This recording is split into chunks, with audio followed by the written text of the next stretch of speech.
नमस्ते दोस्तों, मैं चुड़ैल वाला स्वागत करता हूं आपका चुड़ैल वाला की अंधेरी दुनिया में। यहां ना कोई भूत है, ना कोई साधारण आत्मा। यहां बस चुड़ैलें और पिशाचिनियां हैं, जो कभी प्रेम में डूबकर जल गईं, कभी किसी तांत्रिक के श्राप में बंध गईं और अब अमावस्या की रातों में लौटती हैं अपनी अधूरी साधना और अधूरी मोहब्बत पूरी करने। लेकिन सावधान रहिए, क्योंकि जो एक बार इस कहानी को सुन लेता है वो फिर कभी पहले जैसा नहीं रहता। ये कहानियां सिर्फ डराती नहीं, ये आपको उस दुनिया में खींच ले जाती हैं जहां अंधेरा बोलता है और राख में भी सांसें चलती हैं। हां, इस चैनल पर सुनाई जाती हैं सिर्फ चुड़ैल वाली कहानियां। हर कहानी में है डर, रहस्य, तंत्र मंत्र और वो जादू जो आपके सपनों में उतर आएगा और शायद वहीं से आपको पुकारेगा भी। अगर आपको अंधेरे में छिपी चुड़ैलों और पिशाचिनियों की ये कहानियां सुनना पसंद है तो चैनल को सब्सक्राइब कर लीजिए और बेल आइकन जरूर दबाइए, ताकि अगली बार जब कोई चुड़ैल या पिशाचिनी फुसफुसाए तो उसकी पहली आवाज आपके कानों तक पहुंचे। और आज की कहानी आम नहीं है दोस्तों, यह कहानी है बंगाल की उस पिशाचिनी की जिसका नाम तक लोग लेने से डरते हैं। कहते हैं जिसने भी उसके शमशान की राख को छुआ वो उसकी साधना का हिस्सा बन गया। आज इस भयावह कथा के चश्मदीद गवाह हैं राघव मुखर्जी, एक डॉक्यूमेंट्री फिल्म मेकर जो सच की तलाश में गया था पर लौटकर कहानी का हिस्सा बन गया। तो चलिए राघव मुखर्जी की जुबानी सुनते हैं बंगाल की पिशाचिनी, एक ऐसी सच्ची कहानी जो शमशान की राख से शुरू होती है और अंधेरे में खत्म नहीं होती, क्योंकि वो अब भी जिंदा है। ये ओपनिंग नरेशन सीधे उस 5 भाग की बंगाल की पिशाचिनी कहानी से मेल खाता है। इंट्रो के बाद आवाज धीमी पड़ती है और फिर कहानी राघव मुखर्जी के दृष्टिकोण से शुरू होती है। मेरा नाम राघव मुखर्जी है। मैं कोलकाता का रहने वाला हूं और पेशे से एक इंडिपेंडेंट डॉक्यूमेंट्री फिल्म मेकर हूं। मेरा काम है उन कहानियों को खोजना जिन पर लोग यकीन नहीं करते, लेकिन जिन्हें गांव के लोग अपनी जिंदगी की सच्चाई मानते हैं। 2022 की सर्दियों में मुझे एक प्रोजेक्ट मिला, शमशान साधना की असलियत। कहा गया कि बंगाल के कुछ इलाकों में आज भी अघोरी साधक शमशान में रात के अंधेरे में तंत्र मंत्र करते हैं। मैंने सोचा ये तो एक बेहतरीन विषय है। मैंने अपने कैमरे, साउंड गियर और 2 असिस्टेंट्स राहुल और प्रदीप के साथ निकलने का फैसला किया। हम कोलकाता से करीब 20 किलोमीटर दूर एक जगह पहुंचे, काली घाट के पास एक गांव भैरव नगर। वहां का वातावरण कुछ अजीब था। दिन में भी सन्नाटा रहता था और लोग किसी अनकही दहशत में जीते दिखते थे। जब मैंने गांव वालों से बात की तो हर कोई सिर्फ एक ही बात कहता, रात को शमशान मत जाना बाबू, वहां वो रहती है। किसी ने भी उसका नाम नहीं लिया, बस इतना कि वहां रात में औरत की हंसी गूंजती है और जो उसे सुन लेता है वो लौटकर पहले जैसा नहीं रहता। गांव के किनारे बहने वाली एक सूखी नदी थी जिसके दूसरी तरफ एक पुराना शमशान घाट था। वही जगह हमारे शूट का केंद्र बिंदु थी। दोपहर तक हमने लोकल फुटेज ली, मंदिर, नीम के पेड़ और बूढ़े पुजारी हरिदास बाबा, जो वहां के अकेले ऐसे व्यक्ति थे जो बिना डरे घाट की बात करते थे। बाबा ने मुझसे कहा, रात में घाट पर औरत नहीं, आत्मा जाती है बेटा, पिशाचिनी, तांत्रिकों की साधना से बनी आत्मा, उसके पास मत जाना। मैंने मुस्कुराकर कहा, बाबा मैं सिर्फ कैमरे से सच दिखाना चाहता हूं। उन्होंने जवाब में सिर्फ इतना कहा, सच कभी कभी दिखाने से पहले निगल लेता है। शाम ढल रही थी, सूरज नीम की डालियों के पीछे उतर चुका था। आकाश में लालिमा थी और ठंडी हवा के साथ राख की गंध भी आने लगी थी। हमने अपना बेस कैमरा सेट किया, लाइट टेस्ट किए और फिर तय किया कि रात 9 बजे से शूटिंग शुरू करेंगे। प्रदीप ने कहा, सर ये जगह कुछ ठीक नहीं लग रही। राहुल हंसा, डर रहे हो क्या? लेकिन उसके हंसने में भी एक घबराहट छिपी थी। रात जैसे जैसे गहराती गई, माहौल भारी होता गया। गांव के कुत्ते अचानक चुप हो गए थे। दूर मंदिर की घंटियां थम चुकी थीं। हवा जैसे रुक गई थी। मैं, राहुल और प्रदीप तीनों ने टॉर्च और कैमरा लेकर घाट की ओर कदम बढ़ाए। रास्ते में नीम के पेड़ एक दूसरे से झुककर जैसे कोई राज छुपा रहे थे। हर कदम के साथ मिट्टी की नमी और किसी अनजाने डर की ठंडक बढ़ती जा रही थी। घाट पर पहुंचते ही हमारे पैरों के नीचे टूटी हड्डियां और राख की परतें चरमराईं। सामने कुछ अधजली लकड़ियां थीं जिनसे अभी भी धुआं उठ रहा था। मैंने कैमरा ऑन किया और रिकॉर्डिंग शुरू की। भैरव नगर का पुराना शमशान घाट, जहां कहा जाता है कि हर अमावस्या की रात एक स्त्री आत्मा प्रकट होती है। मैं बोल ही रहा था कि अचानक प्रदीप ने कहा, सर, किसी के चलने की आवाज आ रही है। हमने टॉर्च घुमाई, लेकिन सामने सिर्फ हवा में उड़ती राख थी। फिर भी आवाज साफ थी, जैसे किसी के पायल की झंकार हो। कोई लोकल होगा, मैंने खुद को समझाया, लेकिन अगले ही पल ठंडी हवा का झोंका आया और टॉर्च की रोशनी अपने आप झिलमिलाने लगी। राहुल बोला, सर, कैमरा गड़बड़ कर रहा है। स्क्रीन पर सफेद धुंध दिख रही थी। हमने कोशिश की कि उसे रीसेट करें, तभी मैंने महसूस किया कि कोई हमारे पीछे खड़ा है। मैं पलटा, कोई नहीं था, लेकिन मिट्टी पर गीले पैरों के निशान थे, नंगे और छोटे। हम तीनों के दिल तेजी से धड़क रहे थे। तभी दूर से किसी औरत की हंसी सुनाई दी, इतनी साफ, इतनी ठंडी कि शरीर में सिहरन दौड़ गई। वो हंसी धीरे धीरे पास आती जा रही थी। हमने टॉर्च उस दिशा में डाली, लेकिन सिर्फ सफेद धुंध थी और उसमें किसी औरत की परछाई। मैंने देखा वो नदी के किनारे खड़ी थी और उसका चेहरा धुंध में छिपा हुआ था। उसके बाल खुले हुए थे और हवा में झूल रहे थे। राहुल डर के मारे चिल्लाया, सर, चलिए यहां से। लेकिन मेरे कदम जैसे जमीन में गड़ गए थे। मैं उस परछाई को देख रहा था जो धीरे धीरे आगे बढ़ रही थी। उसकी चाल में अजीब सी मंथरता थी, जैसे वो किसी और लोक की प्राणी हो। अचानक वो ठहर गई और फिर हवा थम गई, झिंगुरों की आवाज बंद हो गई, सब कुछ सन्नाटा, और अगले ही पल वो गायब। मैंने कैमरे की स्क्रीन देखी। रिकॉर्डिंग बंद थी, जबकि मैंने बंद नहीं किया था। मैंने डर और जिज्ञासा में तुरंत प्ले किया। वीडियो में कुछ सेकंड्स के लिए वही परछाई दिखी, लेकिन उसका चेहरा साफ नहीं था, जैसे कैमरा उसे पकड़ ही ना पा रहा हो। पर जो चीज आखिरी फ्रेम में दिखी, उसने मेरी सांस रोक दी। हमारे पीछे कोई और खड़ा था, लाल आंखें और अध जले चेहरे के साथ। राहुल ने कैमरा नीचे फेंक दिया। प्रदीप भागने लगा, लेकिन उसके पैर फिसल गए और वो राख में गिर पड़ा। मैंने उसका हाथ पकड़ा और दोनों को लेकर घाट से बाहर भागा। पीछे से फिर वही हंसी गूंजी, इस बार और भी करीब, जैसे कोई हमारे कानों के पास हंस रहा हो। हम गांव पहुंचे तो आधी रात बीत चुकी थी। हमारी सांसें फूल रही थीं। जब मैंने फुटेज फिर से चेक की तो पाया कि जिस जगह हम खड़े थे वहां धुएं से बनी एक औरत की आकृति थी, और उस फ्रेम में उसकी आंखें सीधा कैमरे की तरफ थीं, जैसे वो जानती हो कि हम उसे देख रहे हैं। मैंने उस वक्त कैमरा बंद किया और बस यही कहा, आज की शूटिंग यहीं खत्म। राहुल बोला, सर, ये क्या था? मैं कुछ नहीं बोला, क्योंकि मुझे यकीन हो गया था हरिदास बाबा गलत नहीं थे। उस घाट पर कुछ था, कुछ ऐसा जो हमें देख रहा था, हमें महसूस कर रहा था। रात भर मैं सो नहीं सका। कमरे की लाइट्स ऑन थीं, लेकिन बाहर से वही हंसी फिर सुनाई दी, बहुत धीमी पर असली। मैंने खिड़की से बाहर झांका तो नीम का पेड़ हिल रहा था और हवा में राख की महक थी। उस पल मुझे एहसास हुआ कि यह कहानी मैंने चुनी नहीं, उसने मुझे चुना था। और जब सुबह कैमरा दोबारा चेक किया तो वीडियो के आखिर में एक फुसफुसाहट थी, राघव, तू भी वहीं आएगा। वो आवाज इंसान की नहीं थी, और तब मुझे समझ आया, डरने की शुरुआत अभी हुई है। उस रात के बाद मेरी नींद जैसे किसी ने छीन ली थी। सुबह का उजाला भी मुझे राहत नहीं दे रहा था। कैमरे में जो दिखा था वो किसी ट्रिक या लाइट इफेक्ट का खेल नहीं हो सकता था। मैं कई बार वीडियो रिव्यू करता, फ्रेम दर फ्रेम आगे बढ़ाता, और हर बार वही लाल आंखें दिखती, जैसे कोई मुझे घूर रहा हो।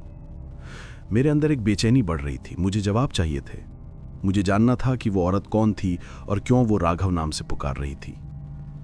गांव के लोग हमारे पास आने से डर रहे थे, कोई कुछ नहीं बोलना चाहता था। तब मुझे याद आया, हरिदास बाबा, जो पिछले दिन घात के बारे में बोलने से नहीं डरे थे। मैं सुबह सुबह उनके छोटे से मंदिर पहुंचा। मंदिर के पास एक पीपल का पेड़ था जिसके नीचे बाबा बैठकर धूप जलाते थे। उन्होंने मुझे देखा और बिना कुछ पूछे कहा, तू रात में वहां गया था ना राघव? मैं हैरान रह गया। मैंने पूछा, आपको कैसे पता? वो हंसे नहीं, बस बोले, जिसे तूने देखा वो अब तुझे देख रही है। मैंने बाबा से विनती की कि वे मुझे सब बताएं। उन्होंने धीरे धीरे बोलना शुरू किया। बहुत साल पहले, करीब 40 बरस बीत गए, इस घाट पर एक अघोरी साधक आया था। नाम था भैरवनाथ। वो बहुत शक्तिशाली तांत्रिक था। कहते हैं उसने हिमालय में साधना की थी, लेकिन उसकी सिद्धि अधूरी रह गई थी। यहाँ आकर उसने पिशाच साधना शुरू की, वो साधना जिसमें मृत आत्मा को वश में करके शक्ति प्राप्त की जाती है। लेकिन पिशाच साधना आसान नहीं होती बेटा। इसके लिए किसी निर्दोष की आत्मा की आहुति देनी पड़ती है। मैं ध्यान से सुन रहा था। बाबा ने आगे कहा, भैरवनाथ ने एक जवान विधवा औरत को चुना था। नाम था रति।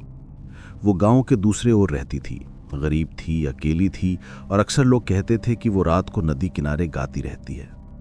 भैरवनाथ ने उसे छल से अपने तंत्र में बांध लिया। उसने साधना की रात अमावस्या को शमशान में उसकी बलि दी और उसी पल बिजली गिरी, आकाश गरजा और घाट की राख लाल हो गई। कहते हैं रति की आत्मा वहीं से पिशाचिनी बनी, पर भैरवनाथ साधना पूरी नहीं कर पाया। उसकी देह जलकर राख हो गई।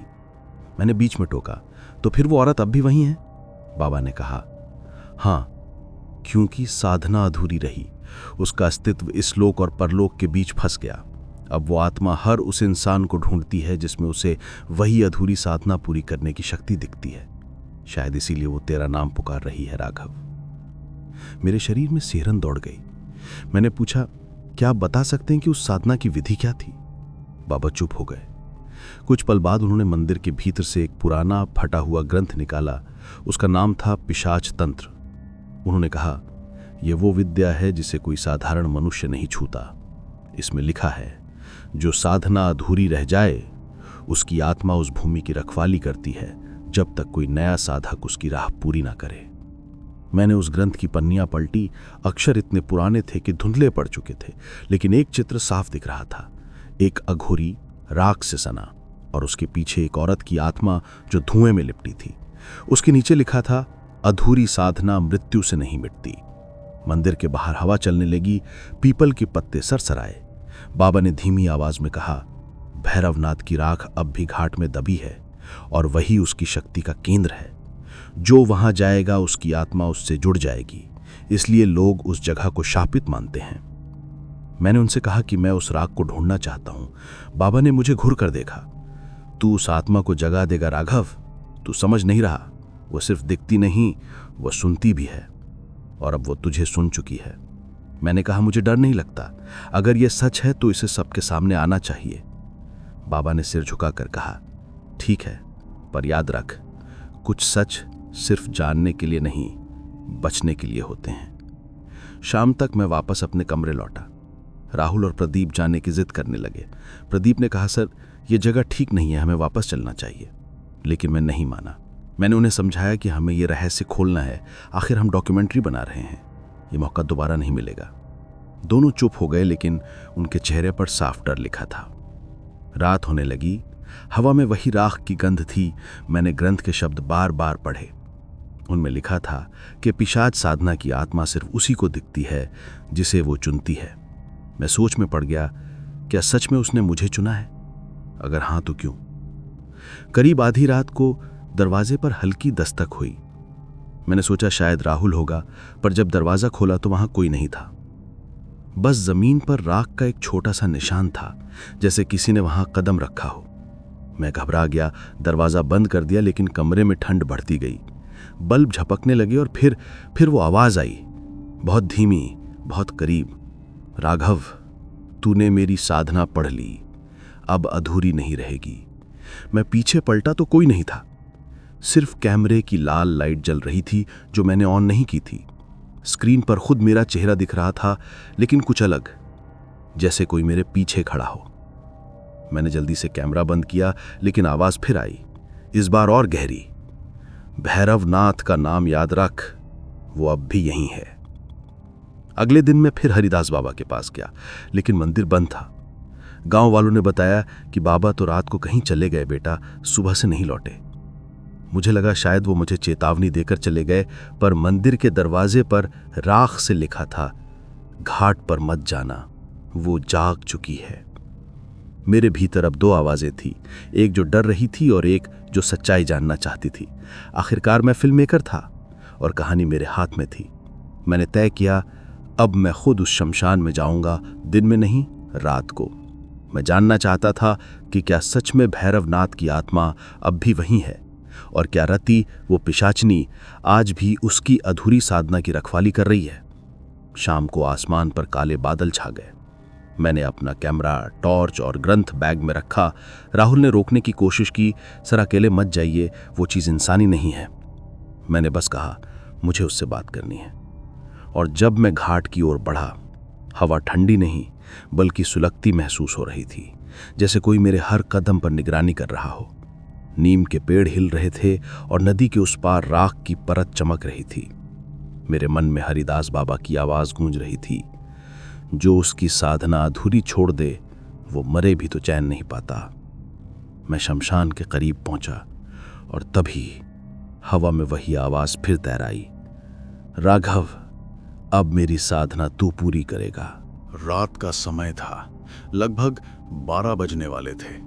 आसमान में बादलों ने चांद को पूरी तरह ढक लिया था। मैं अपने कमरे से निकलकर घाट की ओर जा रहा था। हवा में वही जानी पहचानी राख की गंध थी, जो अब मुझे डर नहीं बल्कि किसी अजीब खिंचाव का एहसास दे रही थी। लगता था जैसे कोई मुझे बुला रहा हो, मेरे कदमों को दिशा दे रहा हो।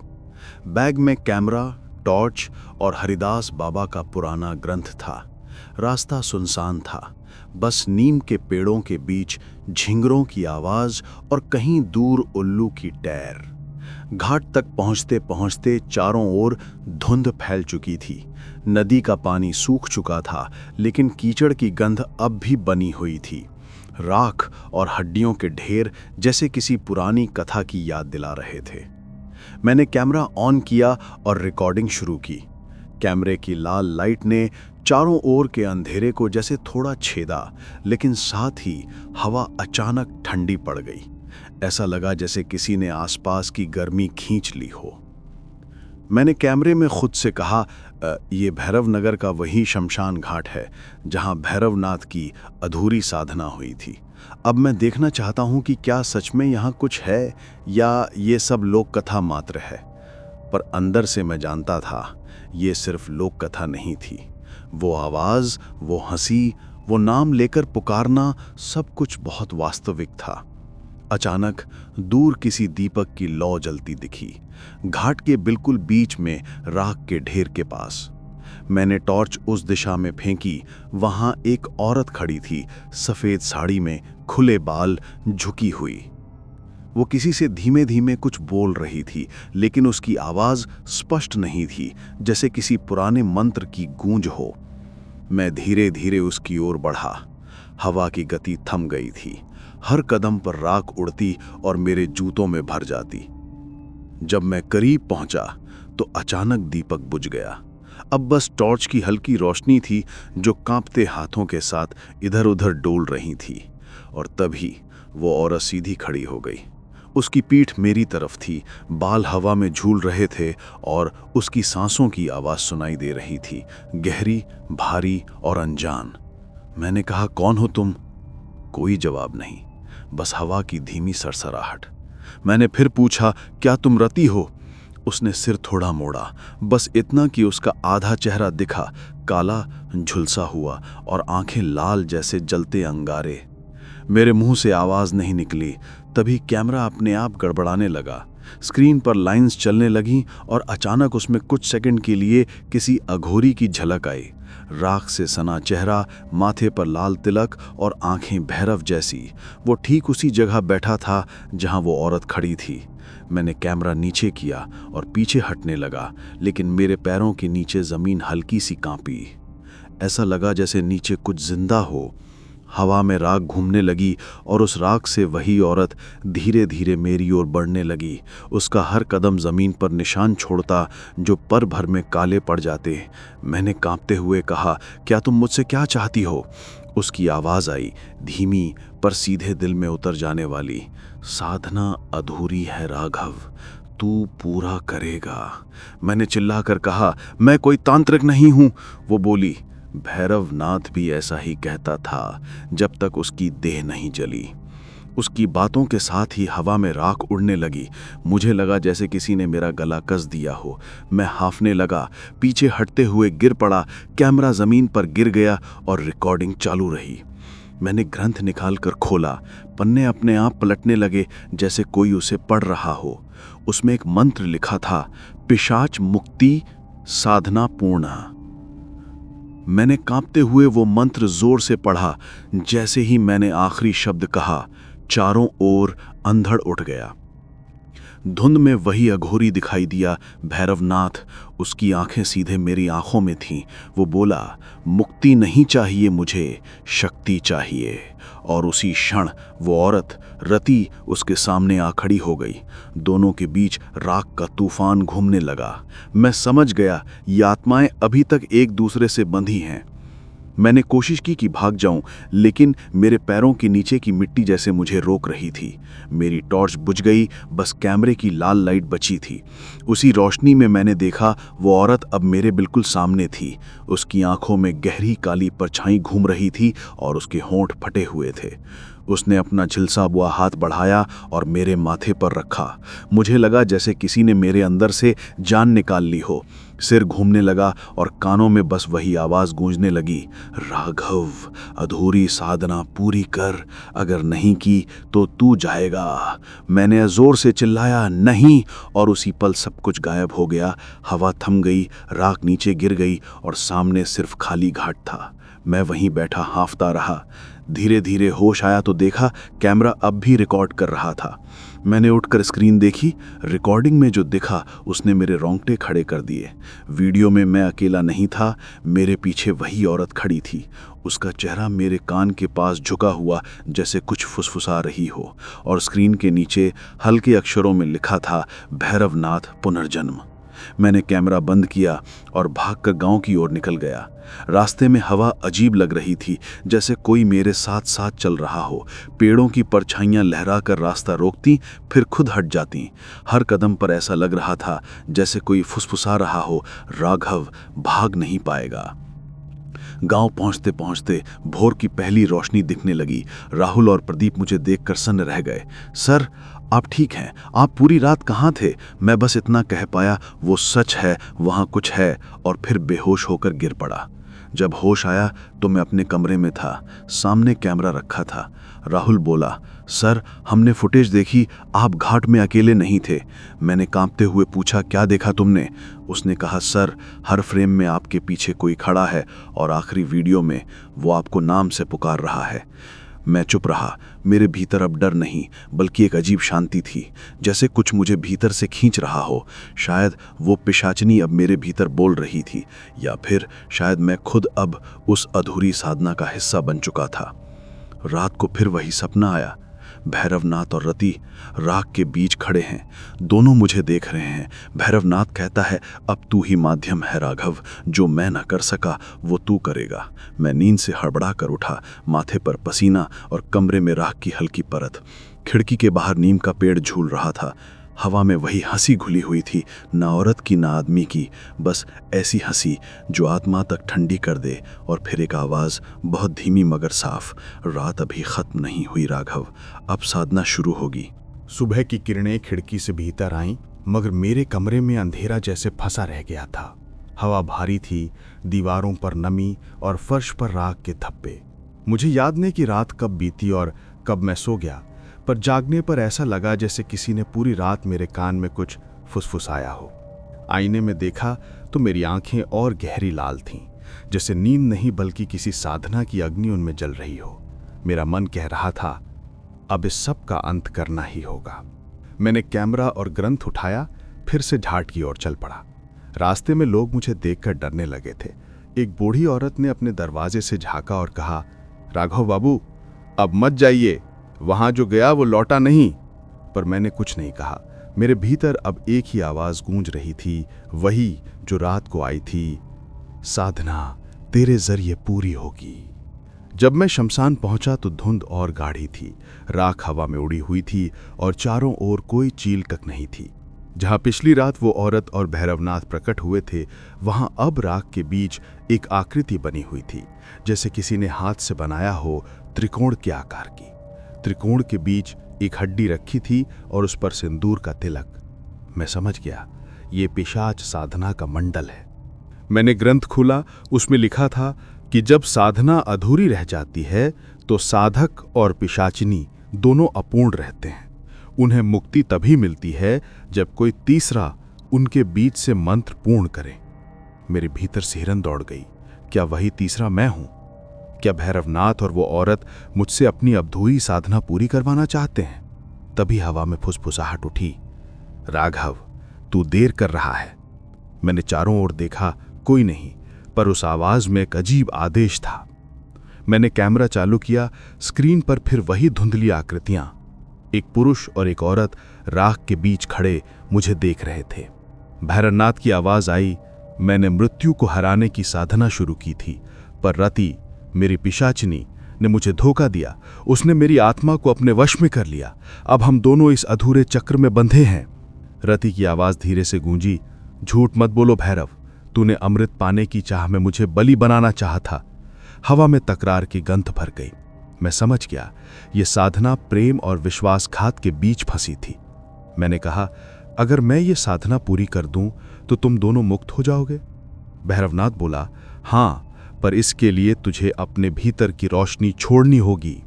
रति मुस्कुराई, या फिर तू मेरा बन जा। मेरे सीने में धड़कन तेज हुई, टॉर्च की रोशनी झपकने लगी। मैंने ग्रंथ के पन्ने पलटे। वहां लिखा था कि साधक यदि पवित्र हृदय रखे तो साधना में बंधे आत्माओं को मुक्त कर सकता है, लेकिन यदि भय, क्रोध या वासना उसके भीतर जागे तो वही आत्माएं उसे अपना बना लेती हैं। मैंने आंखें बंद की और मंत्र पढ़ना शुरू किया। ओम काल भैरवाय नमः पिशाचिन्यय मुक्ति दत्तम। पहले शब्द के साथ ही हवा हिलने लगी, राख उठी, पेड़ झूमे और धरती ने जैसे सांस ली। भैरवनाथ और रति दोनों चीख उठे। उनके चेहरे बदलने लगे, कभी इंसान, कभी विकृत, कभी राख के धुएं जैसे। मेरे चारों ओर राख घूमने लगी। कैमरा अपने आप रिकॉर्ड करने लगा। रति की आवाज गूंजी, राघव, मत करिए, अगर साधना पूरी हुई तो मैं विलीन हो जाऊंगी। मैंने कहा, तुम दोनों को मुक्त होना ही होगा। भैरवनाथ चिल्लाया, तू नहीं समझता, यही साधना तुझे भी खींच लेगी। लेकिन मैं रुक नहीं सका। मंत्र तेज होते गए। मेरी आवाज अब मेरी नहीं रही, जैसे कोई मेरे भीतर से बोल रहा हो। राख की आंधी में एक उजाला उठा। भैरवनाथ जमीन पर गिर पड़ा। रति ने चीत्कार किया और उसके शरीर से लाल लौ उठी। पूरा शमशान चमक उठा। कुछ क्षणों के लिए दिन जैसा उजाला छा गया, फिर सब शांत। हवा रुक गई। जब मैंने आंखें खोलीं तो वहां कोई नहीं था, न रति न भैरवनाथ। सिर्फ राख के बीच एक छोटा सा पत्थर पड़ा था जिस पर तिलक का निशान था। मैंने उसे उठाया। पत्थर गर्म था, जैसे उसमें किसी की आत्मा बसी हो। मैं गांव लौटा। सब कुछ सामान्य लग रहा था, पर लोग मुझे देखकर फुसफुसाने लगे। किसी ने कहा, राघव बाबू अब वही नहीं रहे। किसी ने बताया कि रात को शमशान से एक स्त्री की हंसी सुनाई दी थी। रात को जब मैं कमरे में लौटा तो फिर हवा में वही गंध आई, राख और सिंदूर की। मैंने कैमरा चालू किया, रिकॉर्डिंग देखी।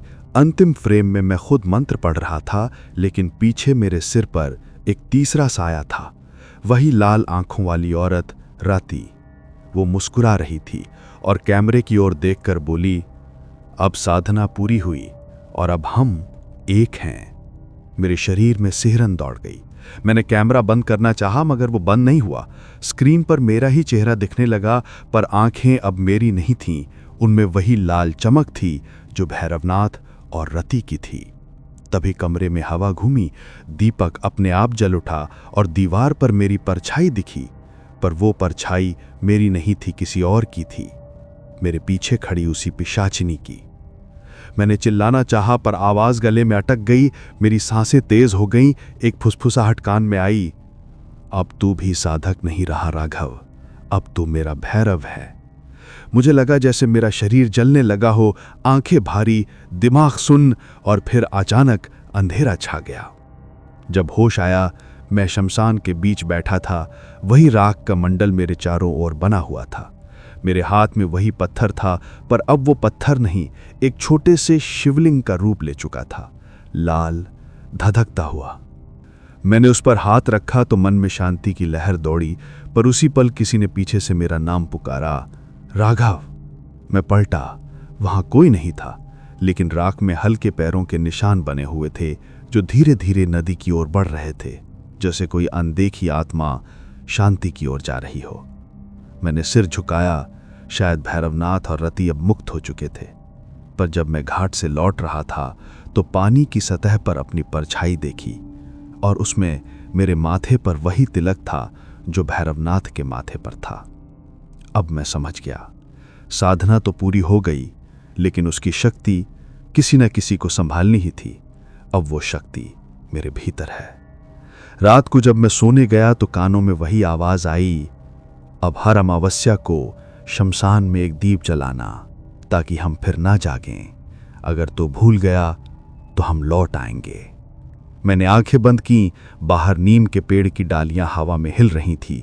राख की गंध फिर से कमरे में फैल गई, और उस सन्नाटे में बहुत धीरे से एक हंसी गूंजी, वही पिशाचनी की। उस रात आसमान पूरी तरह काला था। अमावस्या थी, वो रात जब शमशान की हवा सबसे भारी होती है और आत्माएं जिंदा लोगों के बहुत करीब आ जाती हैं। मैंने वही दीप जलाने की तैयारी की जैसा रति की आवाज ने आदेश दिया था। पूरा दिन मैं बेचैन रहा, किसी अदृश्य निगाह की चुभन लगातार महसूस कर रहा था। गांव वाले अब मुझसे कतराने लगे थे। कोई मुझसे बात नहीं करता, कोई नजरों में नहीं देखता। कुछ बच्चे तो मुझे देखते ही भाग जाते। शायद मेरी आंखों में अब वही लाल चमक बस गई थी जो मैंने भैरवनाथ और पिशाचिनी में देखी थी। रात के 9 बजे मैं शमशान की ओर निकला, हाथ में पीतल का दीप, जेब में वही छोटा सा लाल शिवलिंग। रास्ता सुनसान था। नीम के पेड़ की डालियां फिर उसी तरह झूल रही थी जैसे मेरी हर चाल पर निगरानी कर रही हों। नदी के किनारे पहुंचते ही हवा ठंडी हो गई। चारों ओर धुंध, राख और सन्नाटा। शमशान वही था, पर अब उसमें कुछ अलग था, जैसे वो मुझे पहचानता हो। मैंने दीप जलाया, पत्थर के पास रखा और आंखें बंद की। तभी एक ठंडी हवा का झोंका आया। लौ डगमगाई, फिर स्थिर हो गई। मैंने सोचा साधना पूरी हो चुकी है, पर तभी मुझे अपने पीछे किसी के चलने की आवाज सुनाई दी, धीमी, नंगे पांव की। मैं पलटा, वहां कोई नहीं था, पर हवा में वही गंध थी, राख, सिंदूर और जले हुए तिल का तेल। मैंने कैमरा चालू किया, रिकॉर्डिंग शुरू की। तभी कैमरे की स्क्रीन पर कुछ झिलमिलाया, एक छाया जो धीरे धीरे आकार लेने लगी। सफेद साड़ी, खुले बाल और वही आग जैसी आंखें। वो थी रति, पर इस बार उसका चेहरा शांत नहीं था, भयानक था, जैसे हजारों साल की भूख उसमें जमा हो। मैंने डरते हुए कहा, मैंने साधना पूरी कर दी थी, तुम मुक्त हो चुकी हो। वो मुस्कुराई, धीरे, ठंडी मुस्कान से। मुक्ति मुझे नहीं चाहिए थी राघव, मुझे बस तेरा साथ चाहिए था। उसके कदम जमीन को नहीं छू रहे थे, पर राख उठ रही थी। वो मेरे पास आई और बोली, तूने दीप जलाया पर वचन तोड़ा, अब तेरा दिल मेरा है। मैंने कहा, मैंने वचन नहीं तोड़ा। उसने कहा, हर अमावस्या को दीप जलाना था, पिछली अमावस्या तू भूल गया था, अब हमारा समय फिर शुरू होगा। मुझे याद आया, पिछली अमावस्या को मैं बीमार था, बिस्तर पर पड़ा रहा। शायद उसी रात उसने मुझे पुकारा होगा। अब वो लौट आई थी अपना अधिकार लेने। अचानक जमीन कांपने लगी, राख के ढेरों में से नीली लपटें उठी। वही त्रिकोण मंडल फिर से जमीन पर उभार आया। रति के चारों ओर धुंध घूमने लगी और उसके भीतर से भैरवनाथ की परछाई निकली। उसने मुझे देखा, तूने द्वार फिर खोल दिया राघव, अब कोई नहीं रोक सकता। रति ने उसकी ओर देखकर कहा, अब कोई साधना नहीं, अब बस अंधकार। मैंने ग्रंथ निकाला और आखिरी बार मंत्र पढ़ने की कोशिश की। ओम पिशाच मुक्ति योग साधना शांति स्वाहा, लेकिन शब्द मेरे मुंह से निकल नहीं रहे थे। रति ने हाथ उठाया और हवा मेरे गले पर कस गई। मैं हाफने लगा। वो बोली, अब कोई मंत्र काम नहीं करेगा, तू अब साधक नहीं माध्यम है। मेरी आंखों के सामने सब घूमने लगा। राख, लपटे, आकृतियां सब एक धुंध में घुलने लगे। तभी कैमरे से चमक निकली। रिकॉर्डिंग अपने आप तेज चलने लगी। स्क्रीन पर एक पल के लिए कुछ दिखा, मेरी परछाई, पर उसके पीछे कोई खड़ा था, वही अघोरी भैरवनाथ। उसने कहा, राघव बचना है तो शमशान की अग्नि को छू, वही तेरी मुक्ति है। मैं लड़खड़ाते हुए उस जलती चिता के पास पहुंचा। आग तेज थी, पर किसी कारण मुझे जलन नहीं हुई। मैंने हाथ बढ़ाया, जैसे ही उंगलियां अग्नि को छुई, हवा में चीख गूंजी। रति पीछे हट गई, उसकी आंखों से खून बहने लगा। भैरवनाथ की परछाई राख में विलीन हो गई। आसमान में बिजली चमकी और उसके साथ ही पूरी घाटी में अंधकार फैल गया। जब रोशनी लौटी तो सब शांत था, शमशान खाली, दीप बुझ चुका था। मैं अकेला खड़ा था। मैंने कैमरा उठाया। स्क्रीन पर केवल एक पंक्ति लिखी आई, जैसे किसी ने वहां टाइप किया हो, अब शांति है, पर कब तक। मैं गांव लौटा। लोगों ने कहा कि शमशान से लाल रोशनी निकली थी, क्या तू वहां था? मैंने कुछ नहीं कहा। कमरे में गया, कैमरा टेबल पर रखा। जब स्क्रीन फिर जली तो उसमें मेरा चेहरा दिखा, पर आंखें फिर लाल थीं। मैं डर गया। मैंने कैमरा फेंक दिया। उस रात जब सोया तो सपना देखा, शमशान में रति खड़ी है, उसके हाथ में दीप है। उसने मुस्कुराकर कहा, अगली अमावस्या को मिलेंगे।